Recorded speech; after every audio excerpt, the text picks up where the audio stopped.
ایک بزرگ نے ایک سانپ کو یہ کہتے ہوئے سنا کہ جو اس وقت مجھے پناہ دے گا خدا اسے دوزخ سے پناہ میں رکھے گا۔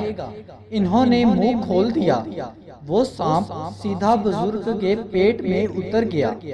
اتنے میں ایک شخص سانپ کو ڈھونڈتا ہوا آیا، مگر جب کہیں سانپ کا کوئی نشان نہ ملا تو واپس چلا گیا۔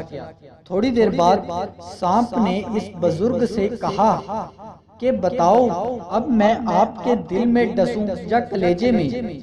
اچھا یہ کیوں؟ سانپ نے کہا نااہلوں کے ساتھ نیکی کرنے کی یہی سزا ہے۔ بزرگ نے کہا اچھا پہلے مجھے اپنی قبر تو کھود لینے دو۔ اتنے میں ایک فرشتہ اترا اور انہیں ایک ایسی چیز کھلائی کہ سانپ کے ٹکڑے ٹکڑے ہو گئے اور وہ کہہ کے راستے سے باہر نکل گیا۔ انہوں نے پوچھا آپ کون ہو؟ میں تمہاری وہ نیکی ہو جو ابھی تم نے سانپ کے ساتھ کی۔ سبق: کسی نااہل سے اچھے سلوک بعض اوقات مصیبت کا باعث بن جاتا ہے، اس لیے اہل فناہل کا امتیاز ہر وقت پیش نظر چاہیے۔